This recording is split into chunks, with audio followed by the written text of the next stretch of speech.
반갑습니다. 네, 신부님이 소개해 주신 대로 저희는 스승예수 제자 수녀회입니다. 저희가 하는 일은 간단하게 성모님의 삶을 현재 재현해 가는 그런 수도회입니다. 그래서 예수님 가장 가까이 계셨던 분이 누구시죠? 성모님이셨습니다. 그러면 현재 예수님께서 어떤 모습으로 우리와 함께 걷고 계시죠? 너무 많은 모습이라 딱히 떠오르는 게 없으신 것 같은데, 성체의 형상으로 저희와 함께 걷고 계시고, 또 말씀으로 말을 건네오시는 살아계시는 예수님입니다. 그래서 예수님 가까이에 성모님이 늘 함께 계셨듯이 저희도 마찬가지로 예수님 곁에서 24시간 성취의 조배를 하는 그런 스토예입니다. 그리고 특별히 사제의 옷을 짚고 사제의 옷을 이렇게 만들어 드리는 것은 사제가 현대에 살아계신 예수님이기 때문에 그렇습니다. 저희가 이제 어떤 수녀님이 옷을 참 잘 만드세요. 그래서 주교님이 이제 옷을 만들러 와서 수녀에게 물었습니다. 수녀원 들어오기 전에 옷 만드는 걸 배웠나? 어떻게 잘하지? 그러시더라고요. 수녀님이 하는 말이, 아니요, 수녀원에 오니까 다 배우게 되더라고요. 근데 저희는 사제들의 옷을 만들 때 왜 아담과 하와가 에덴 동산에서 쫓겨났을 때 주님께서 어떤 옷을 지어 만들어 주셨죠? 가죽옷을 만들어 입혀서 에덴 동산 밖으로 쫓아내셨습니다. 그렇듯이 이제 신학교 생활을 마치고 또 본당으로 파견돼서 여러 가지 그 악에 노출되어 있는 삶을 살아가야 되는 신부님들을 위해서 가죽옷을 짚듯이 그런 마음으로 옷을 지어서 사제들을 위해서 기도하는 마음으로 그렇게 살아가는 수녀회입니다. 그래서 밤에도 24시간 성취의 조배를 하는 이유는 악이 가장 성행할 때가 언제죠? 밤입니다. 밤 시간에. 그래서 그 밤에 깨어서 주님 앞에서 기도하는 그런 사명을 받은 수도회입니다. 그래서 오늘 살아있는 마리아의 삶을 살아가는 수도회가 저희 스승 예수 제자 수녀회이고요. 서초동 성당과는 인연이 상당히 깊은 것 같아요. 제가 벌써 이곳에 3번째 온 걸로 기억이 납니다. 젊은 시절 30대에도 왔었어요. 30대에 와서는 성체조배를 어떻게 해야 되는지 방법에 대해서 말씀을 드렸고, 그 이후 40대에도 왔습니다. 40대에 와서는 사랑의 절정인 성체성사 이런 거에 대해서 강의를 부탁하셨어요. 그래서 성체성사란 뭔가라는 거에 대해서 또 함께 나누어 봤고, 또 이제 60이 가까운 이 나이에 또 다시 오게 되었습니다. 이번 주제는 말씀과 사귀는 성체조배입니다. 그래서 이 주제로 여러분과 함께 이 저녁 같이 주님의 말씀을 나눠보는 시간 갖도록 하겠습니다. 제가 수녀원 입회해가지고 거의 35년 가까운 세월 동안 하루도 빠지지 않고 성체조배를 했어요. 왜냐하면 열심히 해서가 아니라 저희 사명이라서 그렇게 열심히 성체조배를 하다 보니 지금쯤에는 살아계신 하느님, 이런 말씀 많이 들어보셨죠? 그리고 하느님을 인격적으로 만나야 된다, 이런 말씀도 들어보셨죠? 예, 그 말씀이 뭔지를 조금은 알 것 같습니다. 감이 잡혀요. 아, 정말 주님이 살아계시는구나 우리 가운데. 그런 것을 체험하면서, 그래서 그 얼마나 아름다운 길인지 여러분들에게 한번 같이 나눠보고 싶습니다. 그래서 제가 그렇게 주님을 알아가다 보니 예수님 옆에 기도를 했어요. 예수님 어떡하죠? 이 저녁 시간에 이 당신을 만나기 위해서 열심한 마음으로, 사랑 가득한 마음으로 오신 분들 졸지 않게 해드려야 되는데 어떤 말씀을 하면 좋을까요? 당신이 입이 없으니까 제가 입이 되어드리겠습니다. 주님, 하고 싶으신 말씀이 뭔가요? 라고 열심히 기도했습니다. 근데 오해는 하지 마세요. 제가 성체조배하면서 계시를 받거나 그런 수녀는 아닙니다. 사실은 사실은 아주 중요한 비밀이 하나 있어요. 계시는 우리가 날마다 받고 있습니다. 무엇을 통해서 계시를 받는가 하면 말씀을 통해서 우리에게 말을 건네오시는 그분이 살아계신 하느님이십니다. 그래서 이제 그런 이야기, 살아있는 이야기를 좀 나눠드리고 싶은데 졸지 않으셔야 되잖아요. 그리고 하루 얼마나 지치고 고단하세요. 하루 시작도 아니고 하루 끝맺는 이 시간에 주님을 사랑하는 열정 때문에 여기까지 오셨는데, 주님을 사랑하는 사람들의 삶을, 그렇게 살아가는 사람들을 만난 기억이 있어서 그분들에 대한 이야기로 시작을 한번 해볼까 합니다. 그러면은 좀 재미있을 것 같아요. 딱딱한 말씀이 뭔지, 뭐 어떻게 기도해야 되는지 그런 것보다 말씀과 더불어 살아가는 사람들이 있다라는 거, 그 얘기부터 한번 시작을 해볼까 합니다. 여기가 사크로 에레모라는 곳이에요. 혹시 가보신 분 계신가요? 이탈리아 중부 쪽에 있습니다. 사크로 에레모라는 곳은 어떤 곳인가 하면, 에레모라는 뜻이 사막, 은수처라는 곳입니다. 로무알도 성인이 시작한 수도회인데 해발 1100m 되는 곳이에요. 그런 곳에 신부님들이 이런 집에, 죄송합니다. 여기가 그분들이 살고 있는 집인데, 이런 집에서 정주 생활을 합니다. 한번 들어가면 평생 저곳에서 나오질 않아요. 그곳에 사시면서 기도도 하고 하시는 곳입니다. 근데 저기를 제가 한 15년 전에 다녀온 기억이 있어요. 왜 다녀왔나 하면, 그 가까운 곳에 저희 그 수도에 피정의 집이 있습니다. 그 피정의 집에서 한 2달 정도 살면서, 저기 에레모는 저희 집에서 1시간 반 정도 걸어가면 있는 수도회입니다. 그래서 저기를 한번 방문했던 기억이 있는데, 이곳이 이제 신부님들이 사시는 집이에요. 그러면은 식당, 도서실, 성당만 공동으로 사용을 하시고, 여기 집마다 한 분씩 살고 계십니다. 요 집에 불이 안 나오는군요. 네, 어쨌든 여기 집 안 구조는 어떤 것들이 있는가 하면, 침실도 있고 작은 기도방도 있고, 요런 텃밭도 있습니다. 텃밭에 이제 뭐 꽃도 가꾸고 야채도 심고, 그렇게 하면서 하루 종일 노동과 기도와 이런 일을 하면서 평생을 여기서 사십니다. 요 안에는 또 공동묘지까지 있어요. 여기서 사시다가 돌아가시면 그 공동묘지로 가게 되는데, 아까 말씀드린 대로 이 은수 수도회는 로무알도 성인이 중세 때 시작한 수도회입니다.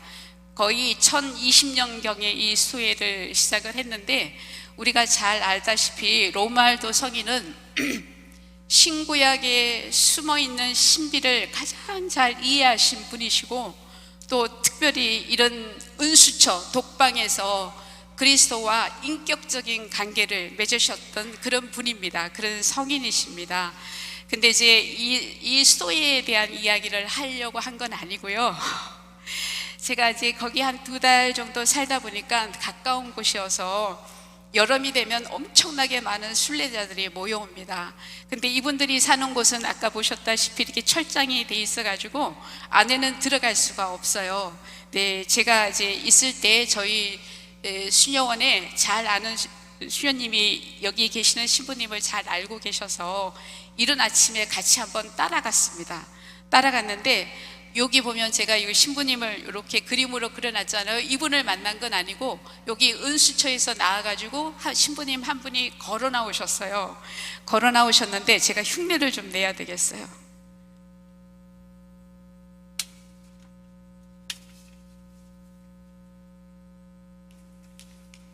너무 감동적인 모습이어가지고 막 지나가네요.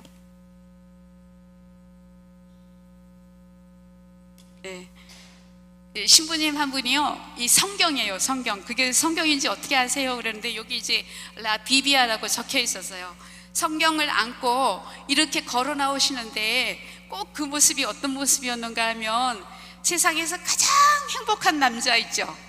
마치 그 신랑이 신부를 꼭 끌어안는 그 모습이었는데, 그 모습이 얼마나 인상적이었던지 15년이 지나도 아주 생생하게 제 머릿속에 기억으로 남아 있습니다. 그래서 연세가 꽤 되시는 분이셨는데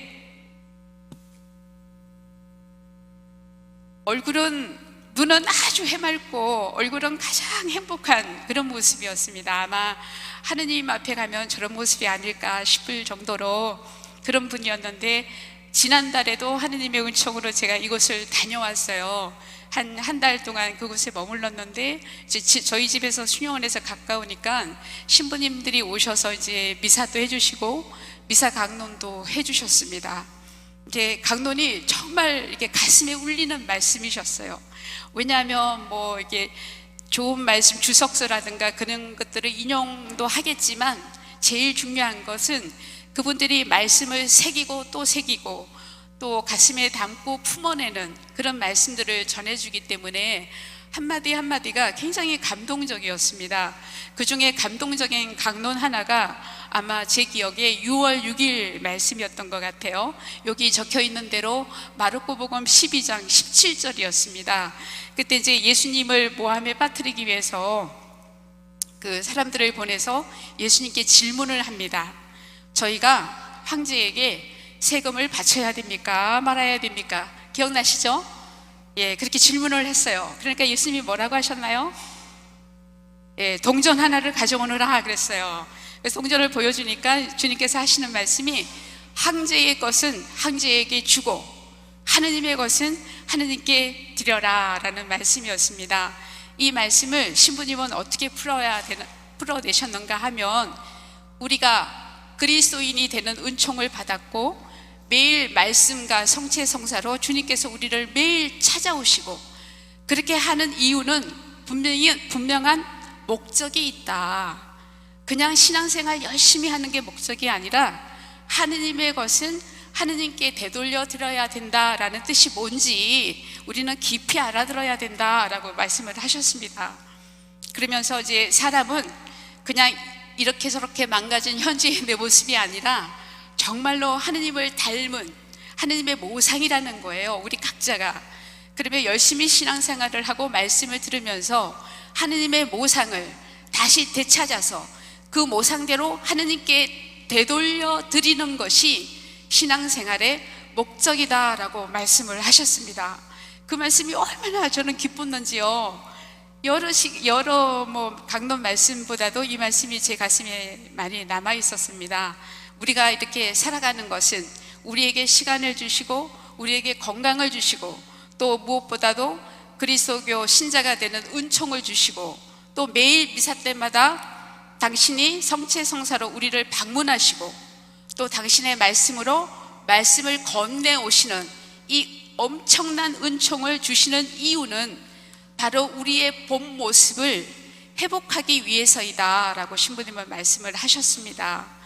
그래서 그 말씀이 이제 굉장히 감동적이어서 제가 그 이태리에 있는데 문자가 왔더라고요. 서초동 성당에서 주보에 게시도 해야 되고 이거 앞에 현수막도 만들어야 되니까 수녀님 강의 제목 주셔야 됩니다 라고 얘기를 해서, 말씀과의 사귐, 물론 그 전에 떠나기 전에 여기 교육분과장님 통해서 미리 이렇게 강의 내용을 보내드렸지만, 그래서 말씀과의 사귐이라는 주제로 여러분들과 함께 이 저녁 우리가 말씀을 어떻게 사겨가야 하는지 그것을 좀 나눠드리고 싶습니다.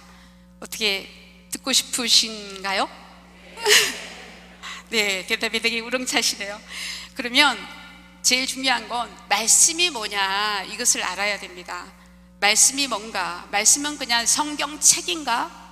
우리는 옛날 2000년 전에 그 말씀을 그냥 다시 반복해서 읽는 것인가? 라는 것부터 한번 질문을 해봐야 합니다.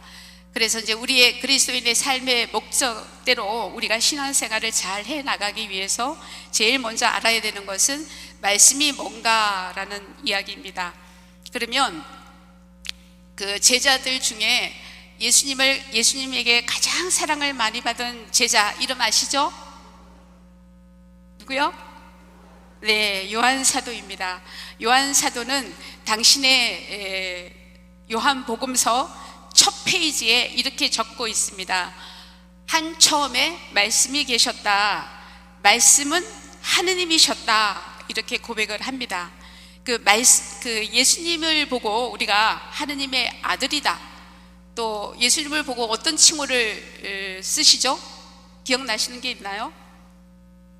우리의 구원자시다. 또 기다려온 메시아이시다. 또 기름 부음을 받은 그리스도이시다. 여러 가지 명칭을 사용을 붙이죠. 그런데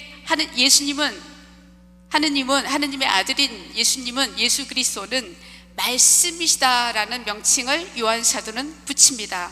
그러면 이 말씀이라는 단어는 원래 그리스도교 유대교 단어가 아니에요.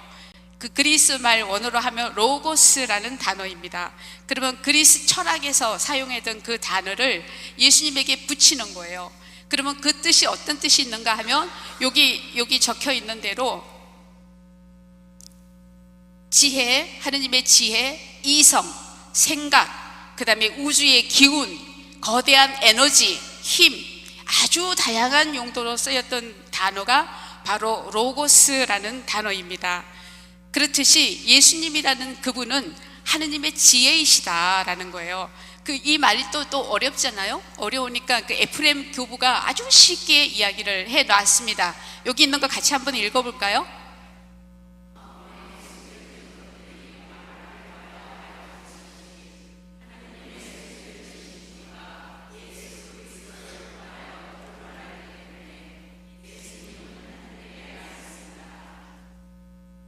네, 하느님께서는 순수 영이시기 때문에 구약에 보면은 예언자들을 선택을 하거나 판관들을 선택하거나 왕들을 선택해서 당신의 신탁, 당신의 메시지를 보내잖아요. 그래서 뭔가 말씀은 하시잖아요. 근데 순수 영이시라 모습은 볼 수가 없잖아요. 그리고 그 말씀도 직접 하느님이 하신 말씀이 아니라 하느님이 진정 어떤 분이셨던지 몰랐다라는 거예요. 그럼 오늘 저녁에 여러분들은 뭐 강의가 있습니다 라고 이렇게 플랜카드를 붙여놔서 강의를 들으러 오셨는데, 제가 아무 말도 안 하고 그냥 조용히 있다가 하느님은 사랑이십니다, 하느님은 사랑이십니다 그리고 갔다고 쳐봐요. 그러면은 여러분 하느님이 어떤 분이신지 깊이 알 수 있을까요? 모른다라는 거예요. 그러면 제가 하는 말과 저의 본성이 따로 분리될 수가 있나요? 존재는 존재이고 말은 따르게 나눠질 수가 있나요? 그럴 수가 없다라는 겁니다. 그래서 하느님의 지혜, 하느님의 이성, 하느님의 생각 그 자체가 예수 그리스도라는 거예요. 그래서 보이지 않는 하느님의 모든 것을 보여주신 분이 예수님이시기 때문에 예수님은 바로 말씀이시다라고 이야기를 합니다. 그러면 어떤 모습을 보여주셨는가 하면, 구약에서 이야기처럼 하느님은 모습을 볼 수가 없어요. 물론 예언자들을 통해서 하느님은 사랑이라고 얘기를 했지만, 사랑이라고 하는 그 단어를 각자 자기 나름대로 상상을 하고 생각을 하고 그렇게 했던 거죠. 그래서 구약의 하느님, 구약 성경을 읽어보면은 구약의 하느님 그러면 어떤 하느님이 떠오르시나요? 징벌하시는 하느님, 심판하시는 하느님, 두렵고 무서운 하느님이시잖아요. 그런 이미지가 떠오르잖아요. 정말 하느님은 그런 분이셨나? 그렇지 않았다라는 거예요. 그래서 볼 수 없는 하느님을 보여주기 위해서 지혜이신 그분이, 하느님의 지성이신 그분이 직접 인간의 모습으로 세상에 태어난 것이 말씀이다. 그래서 우리는 그리스도를 보고, 예수님 자신도 그러셨습니다. 나는 세상의 빛이다. 그리스도는 광채다. 그리스도는 빛이다 라고 얘기를 합니다. 어떤 의미에서 빛이라고 얘기를 할까요? 여러분, 어떤 의미에서 예수님은 빛입니다 라고 우리는 그렇게 고백을 하나요? 예수님은 바로 볼 수 없는 하느님의 얼굴을 보여주신 분이라는 거예요. 하느님은 나를 심판하기 위해서 기다리시는 분이 아니라, 하느님은 분명히 어느 분 아시는 분이 없어가지고 우리 잘 알고 있는 카타리나님, 하느님은 어떤 분이신가 하면, 나는 카타리나 너를 위해서 내가 죽을 수 있어, 이 모습을 보여준 게 예수님이잖아요. 그죠? 그리고 우리 각자를 위해서 뭐 스테파노 아니면은 뭐 프란치스코 아니면 레오, 여러분 각자의 이름을 붙여가지고 한번 이렇게 고백해 보세요. 하느님은 나 누구누구를 위해서 죽으신 분이야, 이렇게요. 한번 고백해 보실까요? 각자의 이름을, 본명을 대고, 자, 시작. 하느님은 죽으신 분이다. 나를 대신해서 죽으신 분이 바로 하느님이십니다. 그래서 하느님이 어떤 분이신지 보여주신 게 예수님이에요. 그래서 볼 수 없는 하느님의 실체를 보여주신 예수님이기 때문에 우리는 예수님을 빛이라고 얘기를 합니다. 그러면 우리는 또 인생을 살아가면서 너무너무 궁금하잖아요. 내가 왜 태어났을까? 이렇게 살다 어디로 가는 걸까? 뭐 젊은 날에는 신나서 열심히 살았지만 이제 나이 들고 하면 여기저기 망가지는 것도 많고 이제 하늘이 점점 가까워 옵니다. 그러면 즐거우신가요? 너무너무 행복한가요? 예, 언제 하느님이 나를 불러가실까 기다리시는 분 손 한번 들어보세요. 네, 기다리시는 분도 계시네요. 물론 기다리시는 분도 계시지만 두렵고 떨리는 마음도 있잖아요. 왜 그럴까요? 죽음 그 다음의 세계가 어떤 것인지 한 번도 본 적이 없고 가본 적이 없어요. 그래서 두려워요. 죽음이 두려운 거예요. 그러나 하느님은 나를 왜 만드셨을까? 만들어주시려면 좀 잘 만들어주시지. 예? 나를 좀 나게 하려면 좀 근사한 집안에 그럴싸한 능력을 가지고 좀 좋은 머리로 그렇게 만들어주시면 안 되나? 왜 이렇게 태어났을까? 한 번쯤 우리는 질문을 하게 됩니다. 그래서 내가 누구인지, 내가 왜 살아야 되는지, 인생의 끝은 어디인지 묻게 되죠. 물어보신 적이 있으신가요? 있으신가요? 없으신가요? 왜 말씀이 없으신가요? 네, 물론 깊게 고민하면서 사시겠죠. 그렇지만 이 인간이 왜 창조하셨고 왜 인생을 살아야 되고 죽음의 끝은 어디이고 이 명확한 하느님의 계획을 다 보여주신 분이 누구시라고요? 예수님이십니다. 예수님이십니다. 그래서 그리스도교를 믿는다고 하는 것은 나는 성당 왜 다는지 몰라, 나는 왜 살아야 되는지 몰라, 전혀 그런 게 아니에요. 만약에 아직도 그런 고민을 하고 계신다면 말씀을 아직 깊이 못 읽었다, 이렇게 되는 거예요. 네? 말씀은 모든 것을, 우리가 의문을 가지는 고통의 문제, 삶의 문제, 죽음의 문제, 죽음 그 다음의 문제까지 낱낱이 알려주시는 것이 말씀입니다. 왜냐하면 살아계신 하느님의 말씀이기 때문에 그렇습니다. 그래서 예수님의 인생을 자세히 보다 보면 내가 얼마나 소중한 사람인지, 내 인생의 목적이 뭔지, 아까 신부님 말씀하셨죠? 인생의 목적이 뭐라고요? 그리스도인의 목적입니다. 인생의 목적이라기보다 그리스도인들의 목적이 뭐라고요?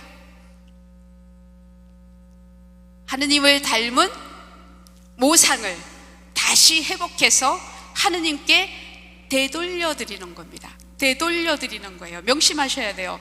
우리는 결코 우리 인생의 주인이 아닙니다. 내 인생은 자유라고 말씀하시지 마세요. 우리는 하느님께 생명을 부여받은 사람들이고 하느님께 시간을 부여받은 사람들입니다. 이 시간과 건강, 모든 것, 주신 모든 것을 잘 관리해서 나를 잘 가꾸어서 하느님의 모상의 내 모습을 다시 새롭게 해서 하느님께 되돌려 드려야 되는 의무가 있는 사람들입니다. 그런 것이 그리스도인들의 삶의 목적입니다. 제 말 틀렸나요? 처음 들어보는 말씀은 아니시죠? 네, 우리는 하느님의 모상입니다. 그 말이 결코 추상적인 모습은 아니에요. 왜 그런가 하면 하느님의 모상이라고 하는 것은 하느님을 닮아야 되는 거죠. 하느님을 닮는다는 것은 하느님의 가장 아름다운 모습은 여기 지금 옆에 나와 있잖아요. 이 모습, 이 십자가에 달린 예수님의 모습인데 너무너무 고통스러워 보이나요? 너무너무 평화로워 보이는, 그래서 이 사랑이라고 하는 것은 누군가를 위해서 나를 내어줄 때 이토록 크다란 평화, 사랑을 맛보는 것이 하느님의 모습을 닮은 우리의 모습입니다. 그러면 왜 이렇게 심하게 망가졌는지, 그거는 각자가 기도 안에서 내 모습을 찾아내야 하는 우리의 과제이기도 합니다. 이렇듯이 인생을 왜 살아야 하는지 이런 것을 잘 보여주신 분이 바로 예수님이시기 때문에 우리는 예수님을 빛이라고 이야기합니다. 그럼 빛이신 그분을 가장 잘 알려주는 것은 바로 말씀입니다. 말씀. 그 다음에 세 번째, 가장 중요한 것은 내가 누구인가라는 겁니다. 여러분, 내가 누구인가? 나는 왜 태어났는가? 나는 누구인가? 답을 찾으셨나요? 나는 누구인가? 나는 하느님의 작품입니다. 이래봬도 나는 하느님의 작품입니다. 나는 세상에 하나밖에 없는 하느님의 작품입니다. 하느님이 손수 지어 만드신 하느님의 작품이고, 하느님의 손길이, 하느님의 숨결이 우리 안에 담겨져 있는 하느님의 유일무이한 작품입니다. 감이 안 오세요? 감이 안 오세요? 영감이 안 오세요? 그러면 옆에 분한테 한번 고백을 알려줘 보실래요? 자매님 본명이 어떻게 되는지 물어보시고, 자매님은 하느님의 둘도 없는 작품입니다 하고 알려줘 보세요. 알려줘 보세요. 저만 얘기하면 재미없잖아요. 네, 서로 좀 알려줘 보세요. 기쁜 소식이니까.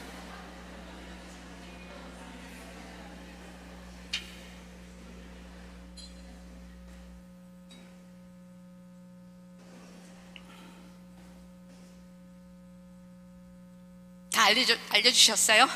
네. 예, 저희는 내 삶이 어떻든지, 내 능력이, 현재 내 능력이 어떤지, 내가 어떤 처지의 고통을 겪고 있는지 관계가 없습니다. 근데 세상은 능력별로 사람을 줄 세우고, 능력에 따라서 뭐 월급도 다르고 사는 곳도 다르고 대접도 달리 받잖아요. 그러나 하느님께는 모두가 평등한 존재입니다. 세상에 둘도 없는 하느님의 작품입니다. 그래서 제가 피정을 가서 우리는 모두 하느님의 작품입니다 라고 알려드렸더니 어떤 분이 투덜거리면서 그러더라고요. 아니, 그런데 수녀님, 지만 하느님의 작품인가요? 그러는 거예요. 뭐라고 얘기를 하면 하느님의 작품이니까 건드리지 말라 그런대요. 아니, 뭐 지만 작품인가? 나도 작품이라고요. 그 얘기도 좀 해주세요 그러시더라고요. 그러면 내가 누구인지 하느님의 빛으로 내가 누구인지를 정말로 알아들으신 그분은 다른 사람을 그렇게 볼 줄 압니다. 내가 함부로 다루어야 되는 사람이 아니에요. 아무리 내 자녀라 해도, 아무리 내 형제라 해도, 아무리 내 부모라 해도 그 안에는 하느님의 얼이 담겨져 있는 존재가 바로 우리입니다. 이것을 알려주시는 것이 바로 말씀입니다.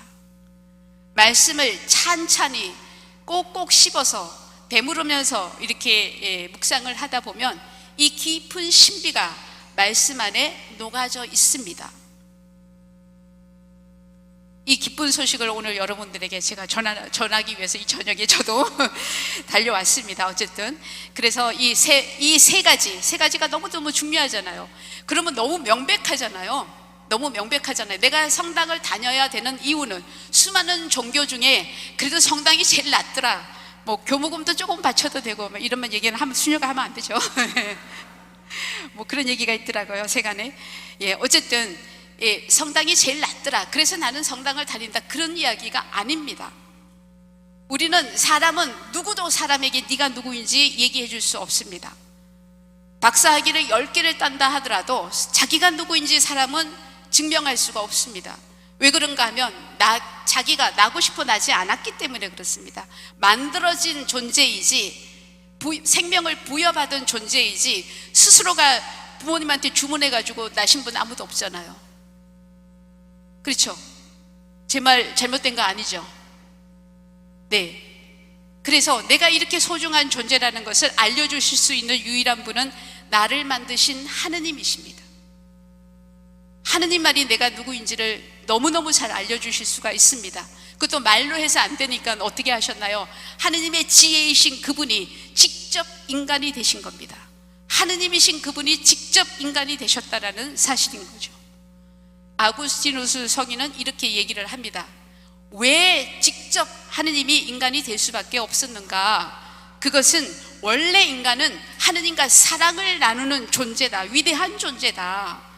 그런 위대한 존재가 죄 때문에 자기의 존엄성을 잊어버렸기 때문에 다시 인간을 하느님의 신적 위치까지, 원래 그 모습을 다시 회복시켜 주시기 위해서 예수님은 인간이 될 수밖에 없었다라는 깊은 신비입니다.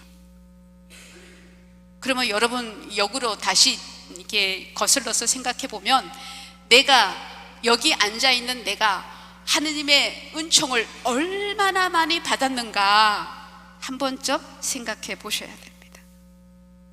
내 일이 잘 안 풀린다고, 내가 기도했는데 잘 안 들어주신다고, 그래서 나는 하느님께 죄든 사람이라고 그렇게 이야기할 수 없는 거죠. 그렇죠? 예. 그러면 우리는 그 수많은 종교 중에도 예수님을 믿게 되었다라는 것이 얼마나 큰 축복인지 다시 한번 감사를 드리지 않을 수가 없습니다. 예, 그런 것이 바로 우리의 인간이라는 신비, 인간의 신비이기도 합니다. 그러면 이제 말씀은 이렇게 이야기를 합니다. 제목을 한번 읽어볼까요?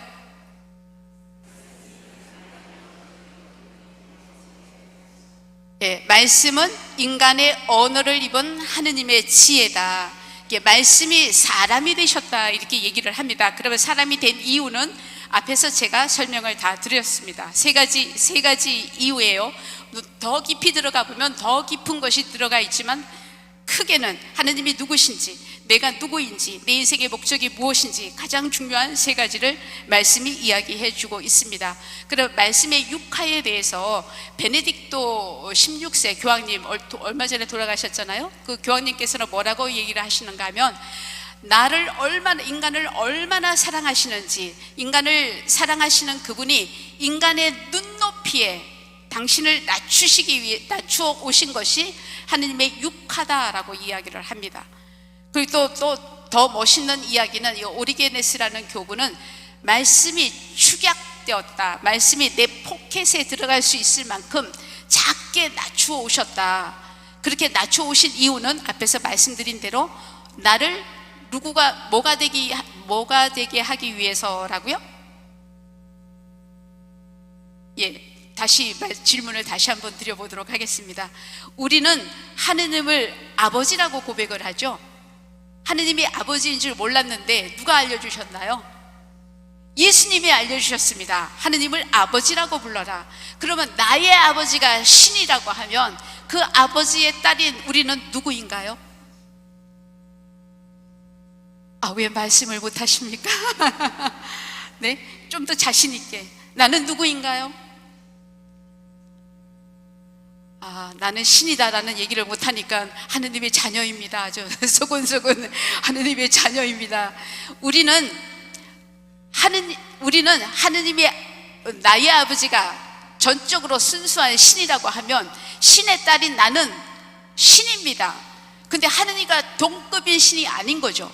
하느님의 신격 위치까지 끌어올려 주신 신인 거죠.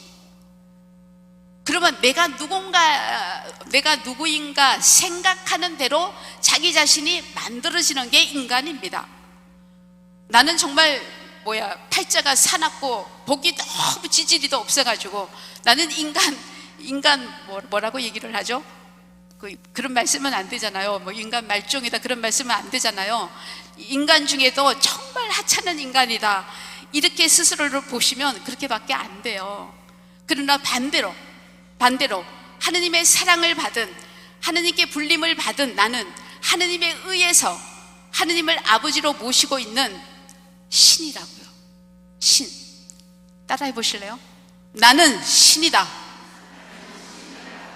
자신 있으신가요? 예? 나는 신이다예요. 그렇다고 내일 어디 밖에 나가고 나는 신이니까 나 건드리지 마, 이런 게 아닌 거죠.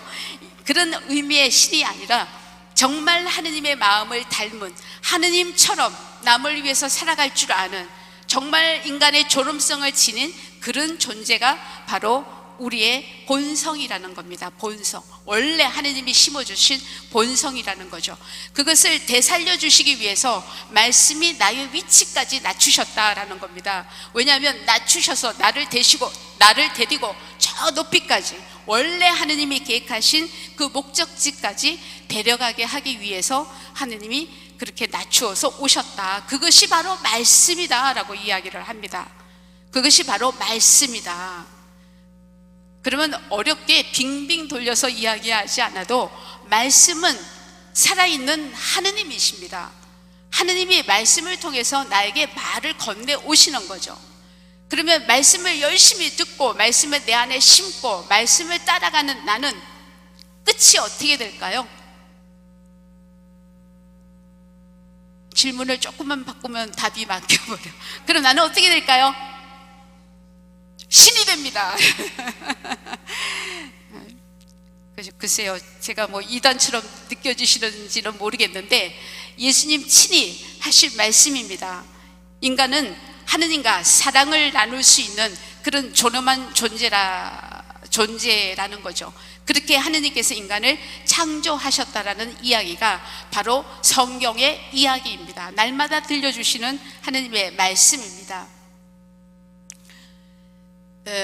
그런데 제가 이제 이렇게 읽다가 보니까 그러잖아요. 여러분, 물론 오늘 저녁은 제가 이렇게 마이크를 잡고 여러분이 얼마나 소중한 존재인지, 왜 우리가 하느님을 믿어야 되는지, 우리의 종말의 끝은 어디인지 이렇게 말씀이 나와 있는 것을 제가 전달을 해드렸습니다.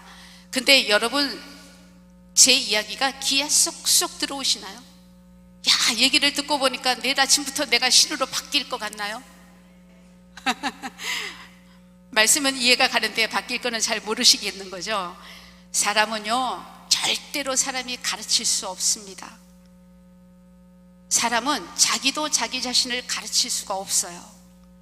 열심히 유튜브를 찾으시고 열심히 강의를 쫓아다니시고 열심히 이런 것을 하시는데 그렇게 해서는 내가 안 바뀝니다. 근데 여기에는 비밀이 하나 있어요. 그 비밀이 뭔가 하면 예수님이 오시기 전 600년 전에 예레미야 예언자가 예언을 한, 신탁을 받아서 예언을 한 내용입니다. 한번 같이 읽어볼까요?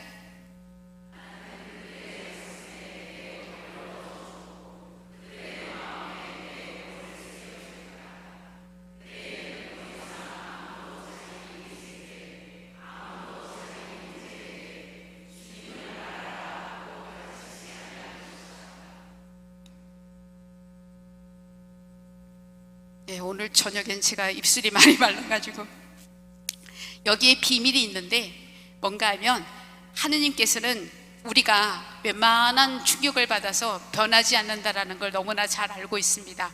그래서 어떻게 하시기로 작정을 하셨는가 하면 인간과 같은 모습으로 인간이 사는 시간과 공간 안에 내려오셨는데 인간의 모습으로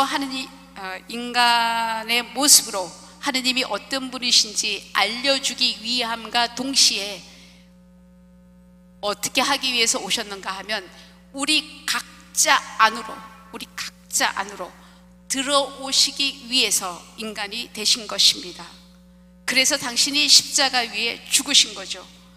그 예언을 벌써 600년 전에 예레미야 예언자의 입을 통해서 얘기를 하셨습니다. 여기서 이제 그들의 가슴에 내 법을 넣어주고 그들의 마음에 내 법을 새겨주겠다. 그래서 여기서 법이라는 단어가 굉장히 조금 가까이 하기에 너무 먼 단어 같아요. 근데 이 법은 바로 사랑입니다. 하느님의 법은 하나밖에 없어요. 유일하게 사랑입니다. 사랑의 법을 우리 가슴에 심어주시고 우리 마음에 넣어주셨다라는 거죠. 그것이 하느님의 계획입니다. 그렇기 때문에 우리가 어떻게 변화를 할 수 있는가 하면 각자 자기 안으로 들어가서 내 안에 계시는 그 주님의 말씀을 통해서 내가 누구인지를 알아가고자 할 때 내가 바뀔 수 있다라는 거예요. 그래서 덧붙여서 얘기를 하잖아요. 그때에는 아무도 주님을 알아라 가르치지 않아도 된다. 왜 가르치지 않아도 될까요? 그 성령께서 어디에 들어가 계신다고요? 각자의 마음 안에 들어가 계시기 때문에 그렇습니다. 그러면 여기서 중요한 것은 키는 누가 가지고 있는 거예요? 예? 키는 누가 가지고 있을까요? 우리 각자가 가지고 있습니다. 우리 각자가 하느님처럼 변화될 수 있는 그 열쇠를 우리 각자가 쥐고 있는 거죠. 우리 자유의지, 위대한 자유의지가 그것을 선택할 수 있다라는 기쁜 소식입니다. 그래서 여기에는 중요한 것은 나의 갈망이 있어야 돼요. 어떤 갈망인가 하면은 내가 누구이지? 내가 왜 살아야 되지? 내 인생의 끝은 어디이지? 왜 하느님이 나를 만드셨지? 이것을 알고자 하는 갈망을 가진다면, 이 질문을 끊임없이 자기에게 되물어 본다고 하면 우리 마음을 성전 삼아 머무시는 그 성령께서 이 갈망을 읽으시고 그 해답을 알려주신다라는 기쁜 소식입니다. 근데 문제는 단 하나예요. 아무리 제가 이 밤에 목소리 높여 얘기를 한다 하더라도 여러분들은 그러실 겁니다. 그럼 어디 보여줘 보세요. 네, 한 번만 보여줘 보세요. 그러나 하느님은 초월적인 세계, 하느님의 세계는 인간의 물리적인 눈으로 볼 수 없습니다. 하느님을 봐야 하는 다른 눈이 열려야 되는 거죠. 그 눈이 뭔가 하면은 일단 믿음을 가지면 주님의 성령은 내 안에 들어오십니다. 그 사건이 이미 여러분들 안에 일어난 거죠. 언제 일어나셨는지 혹시 기억하실까요? 언제 이 내 마음 안에다 이 법을 새겨주셨는지 기억하실까요? 네, 바로 세례 때입니다. 세례 성사 때 주님의 영은 이미 내 안에 들어오셨고 내 안에서 주님의 영이 나를 기다리시는 거죠. 너의 눈길을 밖으로만 돌리지 말고 너 안으로 좀 돌려봐. 말씀의 귀를 좀 기울여봐. 세상 살아가는 것에 관심을 쓰지 말고 너의 인생이 하느님이 왜 너에게 인생을 선물로 주셨는지, 왜 생명을 선물로 주셨는지, 왜 이 성당으로 너를 부르셨는지 한 번쯤 물어봐. 시간을 내서 나랑 좀 마주 앉아서 한 번쯤 나한테 질문을 좀 해봐. 이런 게 성령의 마음이 아니실까요? 근데 이 서초동 성당에는 이 아주 아름다운 장소가 하나 있잖아요. 바로 성체조배실입니다. 이 고요한 그곳에, 내가 조용한 그곳에 정말 주님 앞에 머물러서 말씀을 내 앞에 앞에 놓고 그 말씀과 이런 진지한 대화를 나눈다고 하면 바로 그런 것을 통해서 내가 변화되어 가고 내가 하느님의 모습으로 바뀌어져 가고 내가 신의 모습을 닮아가는 거죠. 닮아가는 거죠. 근데 이게 화들짝하게 보여지는 것이 아니라 은밀하게 찾는 이에게 말씀을 건네시는 그분이라, 너무 조용히 오시는 그분이라 눈에 안 뜨이는 거죠. 그리고 우리의 본성에는 성이 안 차는 거예요. 그렇게 해서 제가 변하는 줄 압니까? 한 번이라도 좀 보여줘 보세요. 이렇게 다른 갈망을 가질지는 모르는데 하느님은 고요히 오시는 분입니다. 아까 제가 그 은수자의 모습처럼 보세요. 천년의 세월이 흘러도 그런 곳을 찾는 사람들이 있기 때문에 그 수도회가 천년 동안 이어져 오잖아요. 그리고 그 말씀과 가까이 사시는 그분이 한마디 말은 건네지 않았지만 온 존재로 하느님의 모습을 드러내 보여주고 있잖아요. 그래서 그분을 한번 만나서 이야기한 적도 없는 제가 그분의 모습만 보고도 감동을 해서 정말 하느님이 어디 계시는지, 사람이 누구인지 다시 되물어보는 이런 놀라운 일이 사람 안에서 이루어지잖아요. 그 길이 특별하게 부름받은 그분들에게만 유보된 것은 절대 아니라는 거죠. 절대 아니라는 거죠.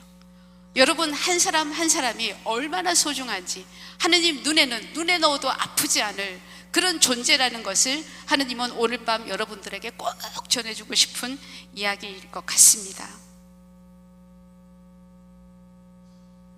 졸리시나요? 네, 그럼 조금 쉬었다가 또 그러면 그 말씀을 어떻게 그러면 사겨갈 수 있나요? 이 방법도 중요하잖아요, 그죠? 말씀이 어떤 분이신지 이제 전달해 드렸으니까 이분은 조금 쉬고 어떻게 하느님을 사겨갈 수 있는지 또 한번 나눠보도록 하겠습니다. 지금 8시 15분인데 15분 정도 휴식을 하면 될 것 같습니다. 네. 제가 급하게 슬라이드 준비하느라고 예레미야 21장입니다. 31장입니다. 32장이 아니라. 그래서 앞에 했던 내용 다시 한번 더듬어 보도록 하겠습니다. 자, 말씀은 누구시라고요? 말씀은 하느님이시다. 자, 그 다음에 말씀은 광채, 빛이시다. 자, 말씀은 하느님의 인간의 언어를 입은 하느님의 지혜다. 근데 그 말씀이 하느님의 영이 어디에 머무시는가라는 겁니다. 어디에 머무신다고요? 네, 우리 마음 안에, 우리 안에. 하느님의 비친 이유는 하느님이 나 본명이 어떻게 되시죠? 네, 나 아네스를 위해서 목숨을 바치신 사랑이신 분이다 라는 겁니다. 그 다음에 나는, 옆에 분이 뭐라고 소개를 해주시던가요? 내가 누구라고 소개해 주시던가요? 네. 하느님의 작품이라고요? 네, 우리 모두는 세상에 둘도 없는 작품입니다. 문화재 몇 호보다도 훨씬 더 소중해요. 나 아네스는 예전에도 없었고 창조 이전에도 없었고 창조 이후에도, 나 이후에도 아네스라는 이 사람은 없습니다. 여러분 각자가 바로 그런 존엄한 존재입니다. 그러면 그렇게 나서 그냥 저럭저럭 살다가 죽으면 인생의 끝인가? 그러면 여러분 억울하지 않나요? 야, 내가 죽으려고 살아왔나 이렇게? 그런 생각이 들잖아요. 그러니까 예수님은 어떻게 하셨나요? 죽고 난 다음에 어떻게 되셨나요? 부활하셨습니다. 네, 영혼을 바라보시면서 하느님은 나를 만드신 분이십니다. 이 짧은 세상을 살라고 그냥 만드신 게 아니라 이 찰나의 여정을 지나서 영혼을 바라보면서 하느님이 나를 만드셨다는 겁니다. 그러면 이 찰나는 영혼으로 들어가는 입구예요. 입구. 요즘은 제가 텔레비전을 안 봐가지고 어떤 선전을 하는지 모르는데 제 시대에는 이런 선전이 있었습니다. 코닥 필름인데 순간의 선택이 100년을 좌우합니다. 옛날 얘기예요. 그럼 저는 그런 얘기를 갖다가 어떻게 하고 싶은가 하면 찰나의 선택이 뭘 좌우한다고요? 네, 이제 이상하게 입이 많이 말라가지고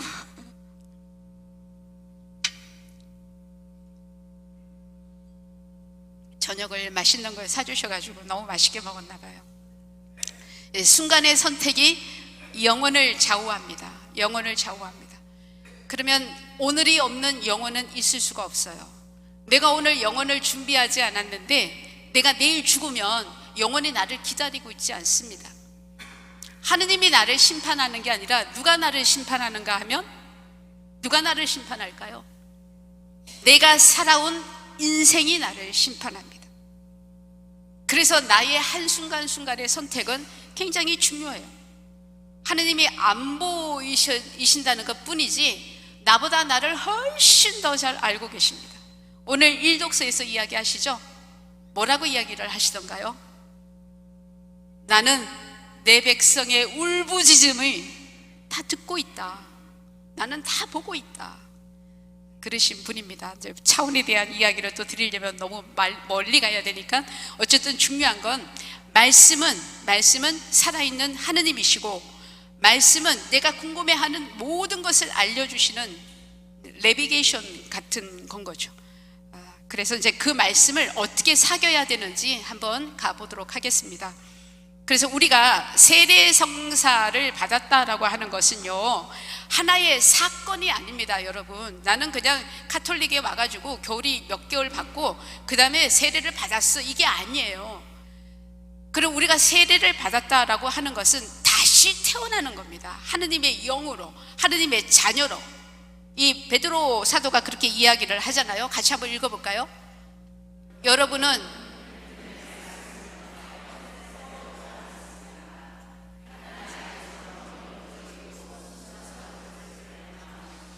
네, 우리는 다시 태어난 존재입니다. 다시 아기가 태어나면은 뭘 먹고 성장을 하나요? 엄마의 모유를 먹고 성장을 합니다. 그러면 우리는 하느님의 백성으로 다시 태어난 존재들입니다. 뭘 먹어야 돼요. 그래야만 내 영이 자라날 수가 있습니다. 그것을 아주 잘 알려주는 독서대가 하나 있더라고요. 제가 이제 하나님의 은총으로 이탈리아에 있는 피사라는 곳을 다녀왔습니다. 한 3번 정도 다녀왔는데 가이드 없이 성당을 가면은 수많은 상징들을 잘 알 수가 없어요. 근데 마지막에는 아주 그 지역에 살고 있는 수녀님께서 자세하게 가이드를 해 주셨습니다.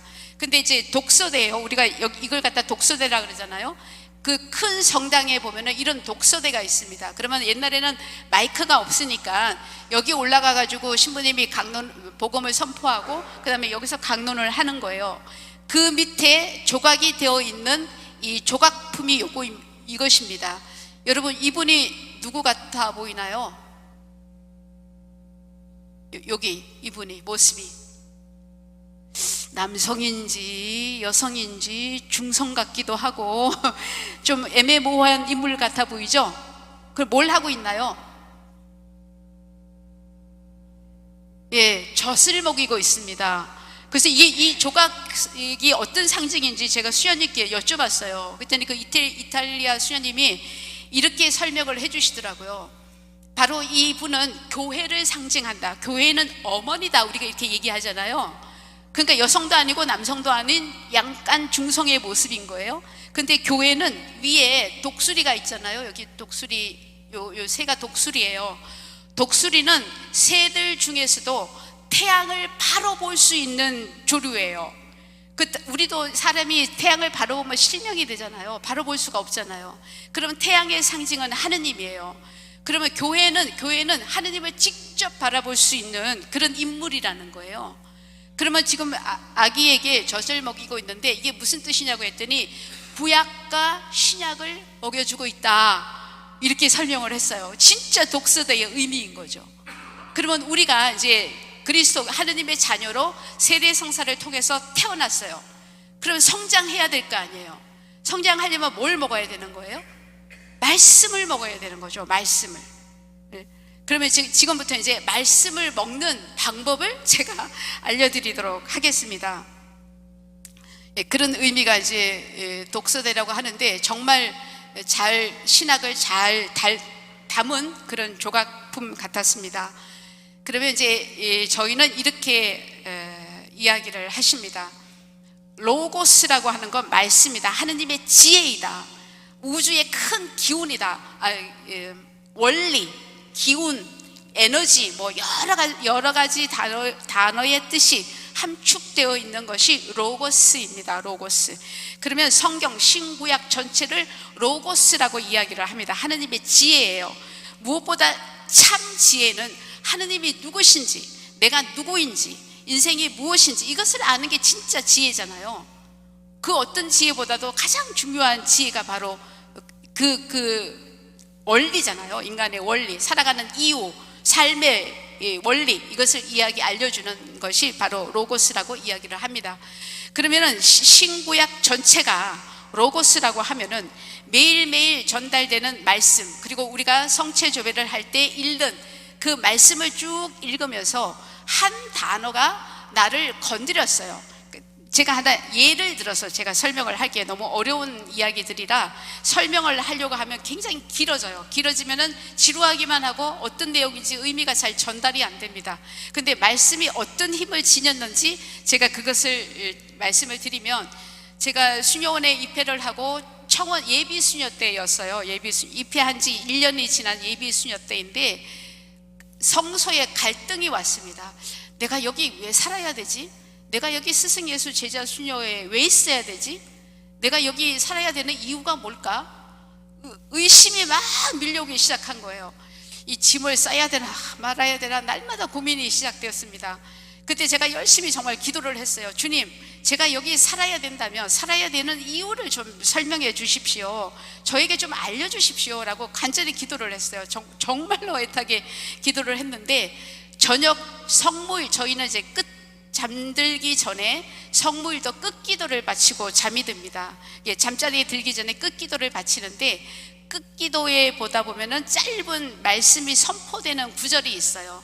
그때 신명기 6장 4절의 말씀이 말씀이었습니다. 이스라엘아 들으라, 너의 마음을 다하고 목숨을 다하고 힘을 다해서 너희 하느님을 사랑하여라 라는 그 말씀이 선포되는데, 그 말씀이 선포된과 동시에 제 가슴에 꽂히는 듯이 어떻게 설명을 할 길이 없어요.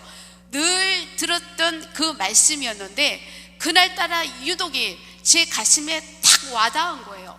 어떻게 설명할 길은 없어요. 그래서 그 듣는 순간에, 그래, 내가 여기 수녀로 살아야 되는 이유는 단 하나밖에 없다. 하느님을 사랑하기 위해서 여기 사는 거지 다른 이유가 없다. 사랑은 하는데 정신을 다하고 목숨을 다하고 힘을 다해서 하느님을 사랑해야 된다. 이것이 말씀이 제 가슴에 꽂히는 순간에 그것이 탁 이해가 됐어요. 그 많은 말씀 중에 그렇게 나를 방문해 준 그 말씀을 우리는 레마라고 이야기를 합니다. 레마. 그 다음 날부터 저는 그 말씀을 제 가슴에 심었어요. 어려움이 올 때마다, 제가 흔들릴 때마다, 수도 생활이 힘들 때마다 그 말씀을 기억했습니다. 내 마음을 다하고 내 목숨을 다하고 내 힘을 다해서 주님을 사랑해야 된다. 그렇게 살아오다 보니까 어느 날 제가 그 말씀이 제 것이 되어 있는 거예요. 제가 그렇게 주님을 사랑하고 있더라는 겁니다. 말씀은 이런 힘을 가지고 있어요. 우리가 신앙생활을 열심히 하고 믿음을 키워가야 되는 것은 본당 여러 가지 활동을 통해서 무슨 분과장을 통해서, 물론 그 직분도 중요하긴 한데 훨씬 더 중요한 것은 말씀을 사겨야 됩니다. 이렇게 말씀과의 만남이 이루어져야 돼요. 이게 굉장히 중요해요. 그래서 예로니모 성인이 그렇게 얘기를 하잖아요. 예로니모 성인이 성경을 자주 읽으십시오. 거룩한 책이 당신의 손을 떠나지 않게 하십시오 라고 이야기를 합니다. 그러면 이 성경을 어떻게 읽어야 되는지 그 말씀을 좀 드려보도록 하겠습니다. 성체조배는 말씀도 그러고 성체도 그러고 자연도 그러고 하느님을 깊이 알아가다 보면은 하느님이 아닌 것이 없어요. 하느님이 아닌 것이 없다고 하는 것은 모든 생물체는 하느님이 지으셨다고 우리가 고백을 하잖아요. 그래서 어느 영성학자들은 이렇게 얘기를 합니다. 우리가 바라보는 하늘, 우리가 바라보는 꽃, 이것마저도 하느님의 기운을 담고 있다, 하느님의 지문이 찍혀져 있다, 이렇게 얘기를 합니다. 그러면 어느 정도로 이것을 영감이 주는가 하면, 정말 기도하는 마음으로 꽃꽂이를 이렇게 들여다보다 보면은 여기에서 엄청난 영감을 얻어요. 제가 그 예비 수녀일 때는 공동체가 저희가 한 20명이 살았어요.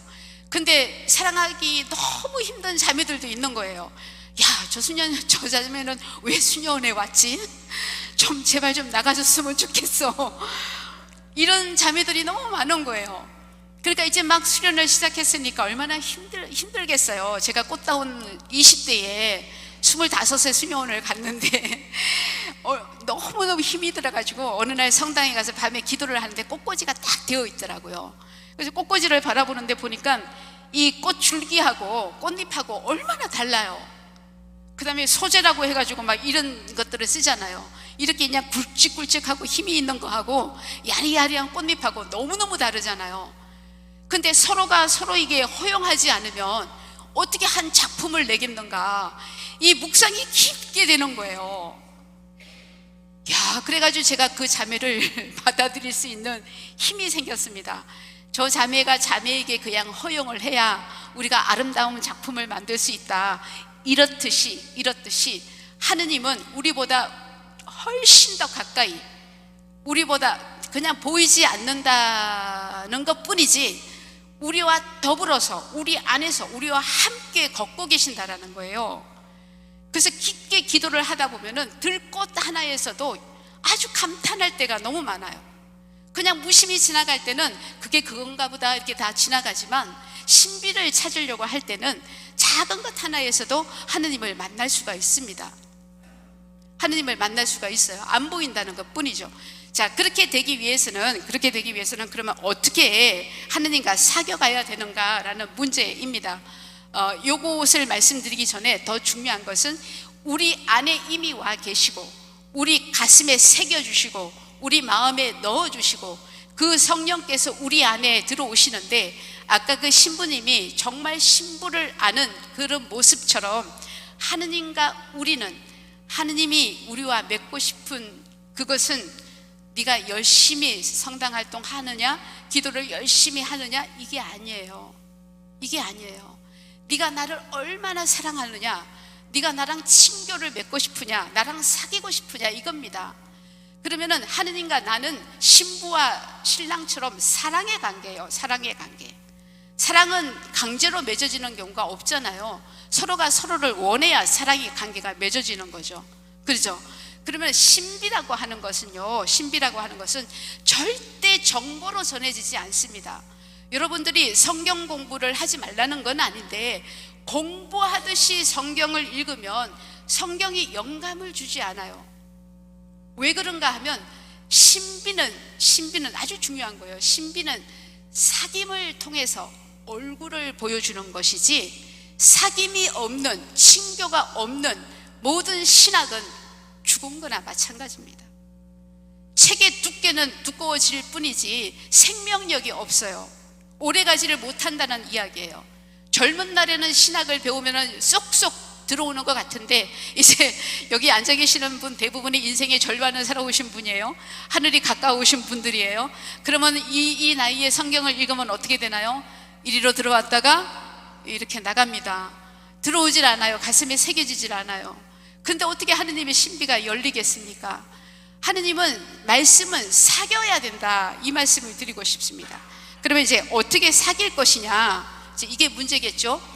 그러면 하느님을 사귈 수 있는 장소가 있는데, 그것이 어디냐? 성체 조배실입니다. 그러면 성체는 뭐냐? 이것도 뭐 긴 설명이 필요 없는 거예요. 이걸 신학으로 따지자면 1년 내내 배워도 못 깨달아요. 그러나 믿음이 필요합니다. 믿음.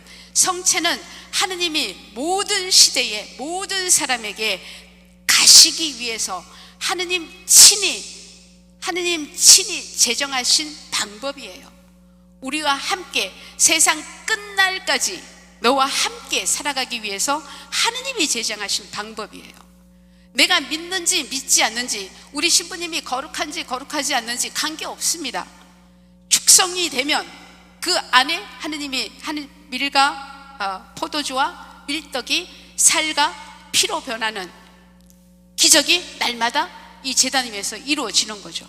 그러면 여기에는 성체가 뭐냐라는 것을 알기 위해서는 여기도 마찬가지로 사귐이 필요합니다. 사귐. 그래서 어떻게 하라고 말씀을 드리고 싶은가 하면, 첫 번째, 성체 조배를 하시려고 하면 일단은 습관을 들이셔야 됩니다. 습관. 제가 아무리 이 이야기를 잘한다고 해도 여러분들이 내일 당장 나도 조배실 회원 될래라고 쓰실 분 몇 분 안 될걸요? 회장님 한 3분 나오면 잘 나오는 줄 아세요? 그래서 중요한 것은 본인이 기도를 못하든 잘하든 간에 관계없이 습관적으로 성체 조배실을 갈 필요가 있습니다. 몸이 습관이 들어야 돼요. 중요한 것은. 저도 이제 제가 뭐 성체 조배를 합니다 그러면 여러분들은 아유 수녀님이니까 당연히 하겠죠, 그러실 것 같아가지고, 수녀 되기 이전에 이야기를 하면, 직장 마치면은 항상 그 본당 대성당에 그때는 조배실이 없었어요. 저희 본당에 미아동 본당이었는데, 그래서 대성전에 들려서 기도를 하고 그리고 집으로 갔습니다. 거의 습관이 들 정도로. 그렇게 간 이유가 있었어요. 저희 아버지가 신자가 아니었는데 많이 편찮으셨어요. 그래서 돌아가시기 전에 영세를 좀 받게 하고 싶어가지고 매일마다 퇴근을 하면은 성당에 들려서 예수님 아버지 어떻게 좀 해주세요, 그렇게 기도하고 그 다음에 집으로 갔습니다. 어느 날 성당에 들려서 기도를 하는데 이런 말씀이 가슴에서 확 올라오는 거예요. 너는 네 아버지라서 의무로 기도를 하지만 네 아버지도 내 양이다, 그러시는 거예요. 그다음부터 이제 안심이 되는데, 정말 저희 아버지가 기적적으로 영세를 받았습니다. 그런 일들이 일어난다라는 거예요. 한번 해보세요. 믿져봐야 본전이잖아요. 예. 그리고 또 제가 그 직장이 명동이었습니다. 명동인데 이제 무역회사였기 때문에 외국인 은행을 많이 다녀야 됐었어요. 그러면은 명동 가까이에 있었으니까 사무실에서 나오면 항상 명동 성당에 들려가지고 예수님 저 왔습니다. 그리고 또 일을 하러 가야 되니까 다른 제 은행을 다니고 했었는데, 하루는 사무실에서 나왔는데 성당을 너무너무 가고 싶은 거예요. 막 걸어가고 있는데도 빨리 가고 싶은 거예요. 그래서 들어가가지고 성당문을 딱 열었더니 아이들이 천명성체를 하고 있는 거예요. 하얗게 드레스를 입고 하얀 옷을 입고 그 어린아이들 마음으로 들어가는 예수님의 마음이 얼마나 기뻤으면. 근데 예수님이 아셨잖아요. 제가 날마다 그 성당을 찾아온다라는 걸. 그 기쁨을 함께 누리고 싶으셔가지고 저의 감정을 통해 가지고 성령이 이야기를 하신 거죠. 빨리 가봐, 빨리 가봐, 빨리 가봐. 예, 하느님은 살아계십니다. 이렇게 사겨보세요. 처음에는 잘 안 돼요. 왜냐하면 할 일도 많고 일부러 시간을 쪼개야 되고 뭐 시간도 적어야 되고 귀찮은 게 한두 개가 아닙니다. 그렇다 하더라도 성체 조례실을 가는 것을 몸이 습관이 될 정도로 그렇게 한번 정기적으로 한번 해보시라, 이런 말씀을 먼저 드리고 싶습니다. 그것이 첫 번째입니다. 그 다음에 두 번째 조배 시대에 이제 가면은 뭘 어떻게 해야 되는지 너무너무 궁금한 게 많으시잖아요. 기도를 어떻게 해야 되는지. 그런데 기도를 하면 할수록, 제가 거의 35년 넘게 매일 1시간 반씩 매일같이 성체조배를 하는 사람입니다.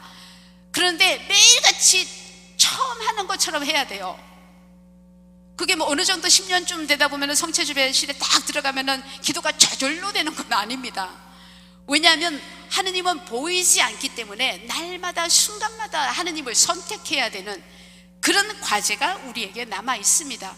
근데 일단은 몸에 습관이 드니까 그래도 가는 거예요. 조금 변화가 있다고 하면은, 요즘은 제가 이런 새벽에 성체조배 하는 게 아주 습관이 오랫동안 들었습니다. 그렇게 조배를 안 하는 날은 제가 마음이 너무 불안한 거예요.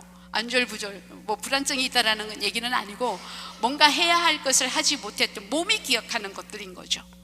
이렇게 이제 영성가들은 이렇게 얘기를 합니다.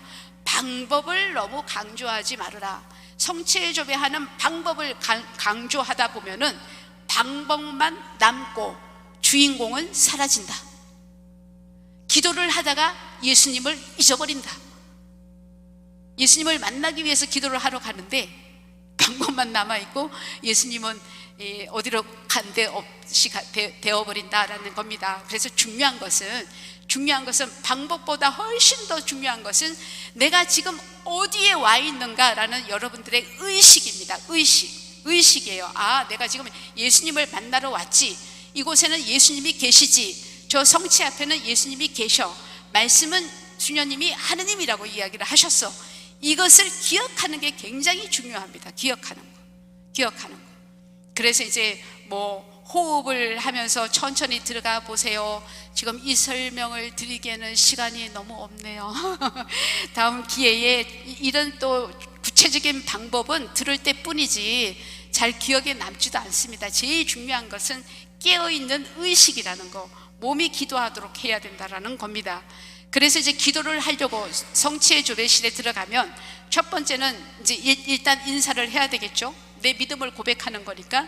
그래서 앉아서 이제 호흡을 가다듬고 천천히 호흡을 가다듬으면서 마음을 좀 가라앉혀야 되잖아요. 한 10번 정도 호흡을 합니다.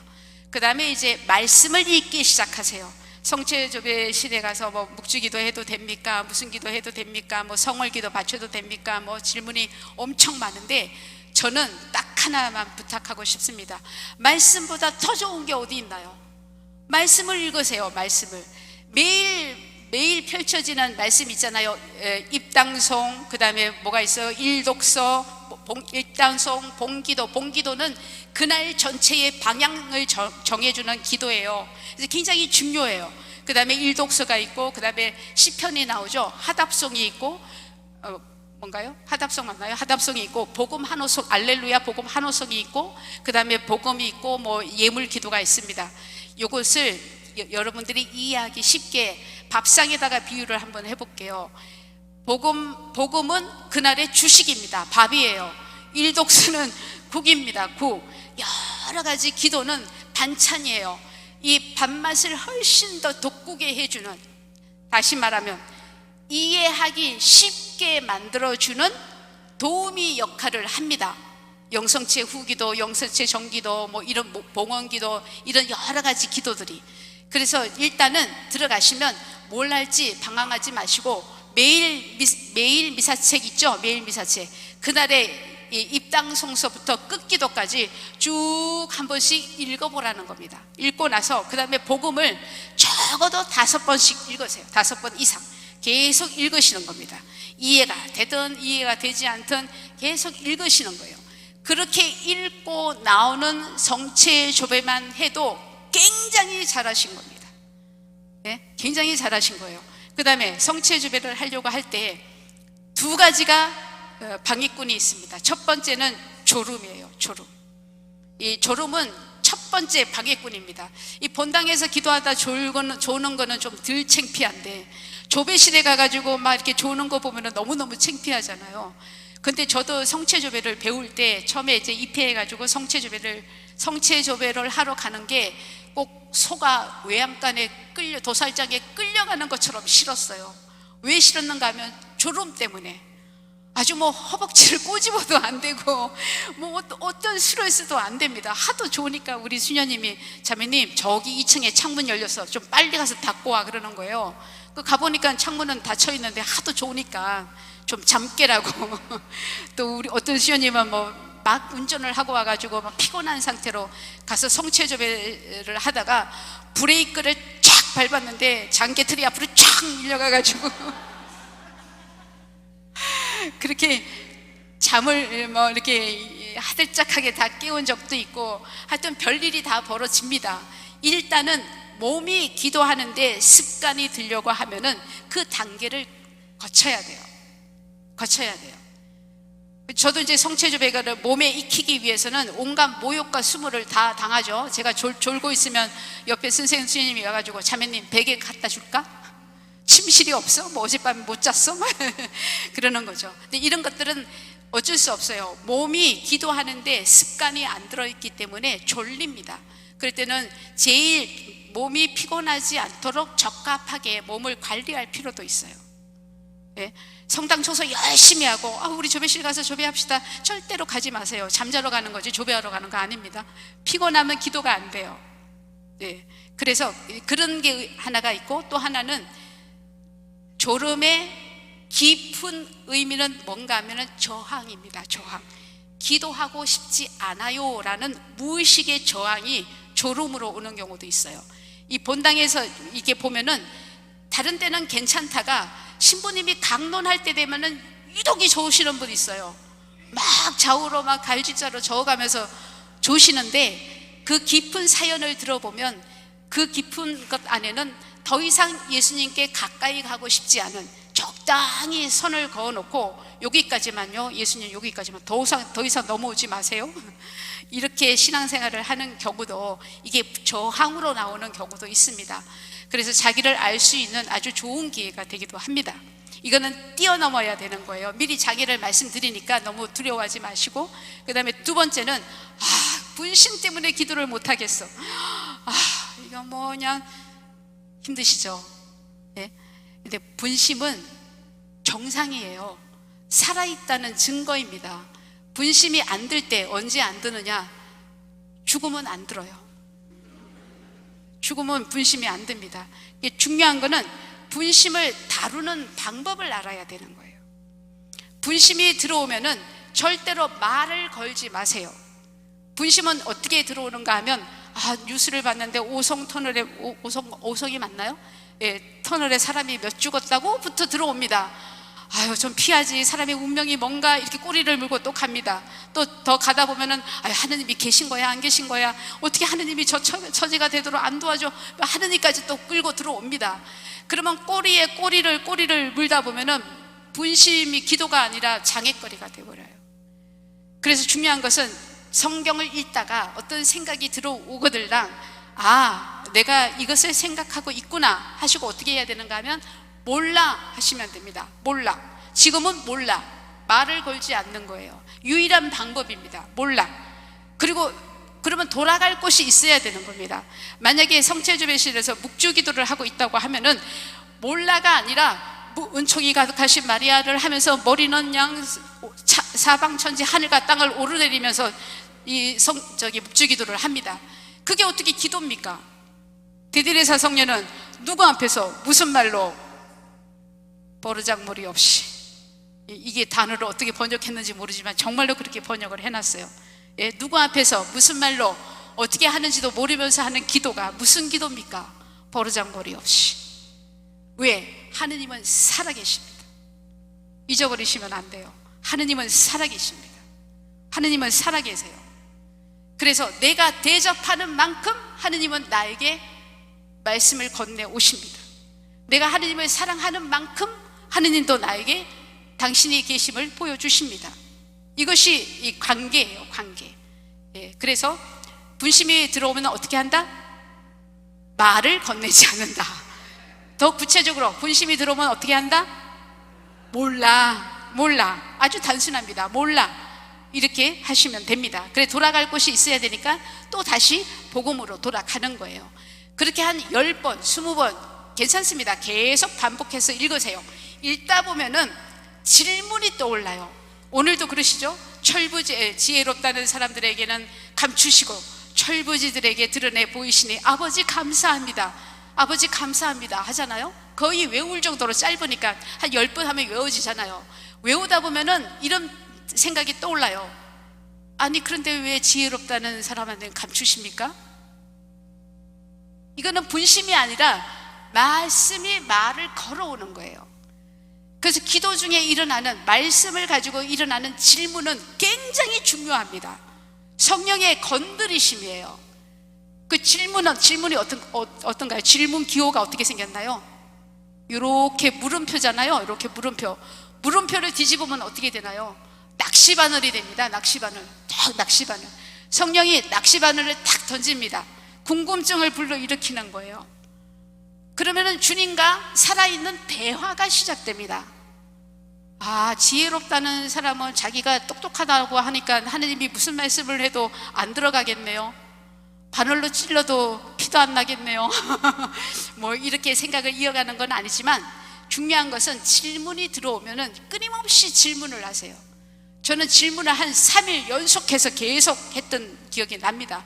그러면 중요한 것은 질문에 하느님이 야, 이건 이거야 라고 대답해 주는 게 아니라 말씀이 대답을 해줍니다. 이 질문을 가지고 며칠 동안 했는데 그 다음날 복음을 읽으니까 내가 물었던 것에 대한 답이 딱 나오는 거예요. 그건 기가 막히게 성령이 나에게 주시는 응답이죠. 이렇게 말씀은 사겨가셔야 됩니다. 사겨가셔야 그 맛을 제대로 알아요. 아무리 남의 체험을 이야기한다 하더라도 그거는 그 사람이 그 하느님을 만나가는 자기 이야기예요. 나의 이야기가 될 수가 없습니다. 여러분의 이야기가 될 수가 없어요. 여러분이 유튜브 강의를 열심히 보는 것 같지만, 보시지만 그 이야기는 여러분의 이야기가 아닙니다. 차라리 성체조배실에 가서 말씀을 10번 읽으시라고 저는 말씀드리고 싶어요. 그거는 여러분과 말씀이 사귀는 겁니다. 그래서 말씀마다 내 추억이 담겨야 돼요. 내 기억이 있어야 돼요. 그랬을 때 내가 그 믿음이 내 안에서 무럭무럭 성장할 수 있게 되는 거죠. 강의를 끊임없이 좋은 강의를 쫓아다니면 이 강의 듣고 나면 다른 강의 또 봐야 돼요. 다른 강의 또 들어야 돼요. 뭔가 허전할 것 같으면 또 어느 유명한 신부님의 강의를 또 들어야 됩니다. 이거 내 것이 될 수가 없어요. 그러면 여러분들은 스스로가 밥상을 예수님과 사귀는 방법을 죽도록 모르게 될 수도 있는 거죠.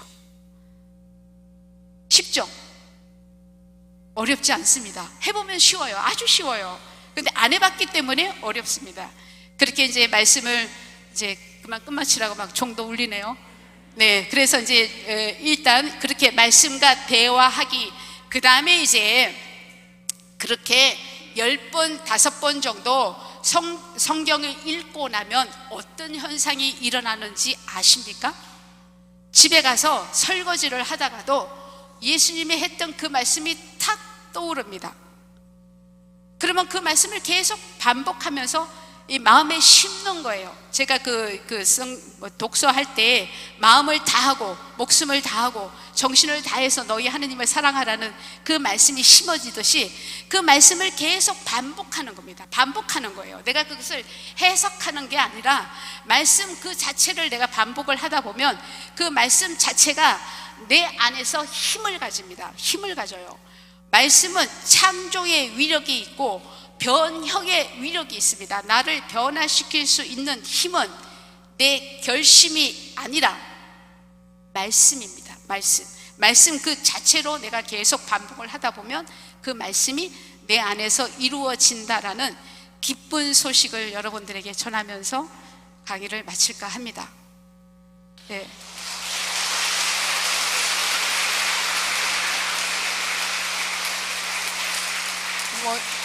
시간은 다 됐지만 질문 같은 거 우리 부주임 시모님한테 하신 거 없으시죠? 네.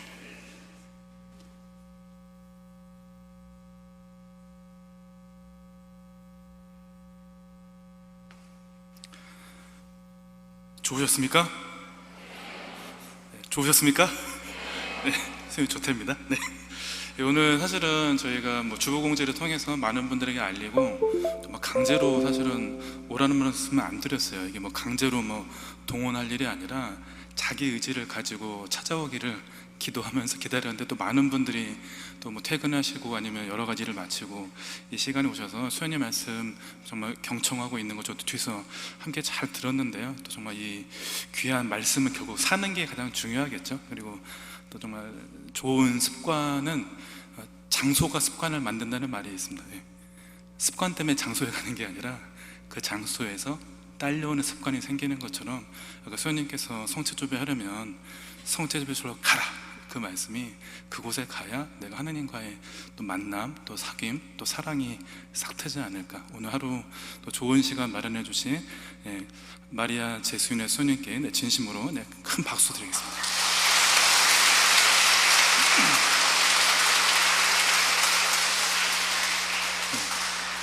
또 오늘 함께 해주신 모든 교우분들께 또 감사드리면서 마지막 강복 드리면서 오늘 특강 마치겠습니다. 성부와 성자와 성령의 이름으로 아멘. 주님께서 여러분과 함께 전능하신 천주 성부와 성자와 성령께서는 여기 있는 모든 이에게 강복하소서. 주님을 찬미합시다. 성부와 성자와 성령의 이름으로 아멘. 네, 편안히 돌아가 주십시오. 네.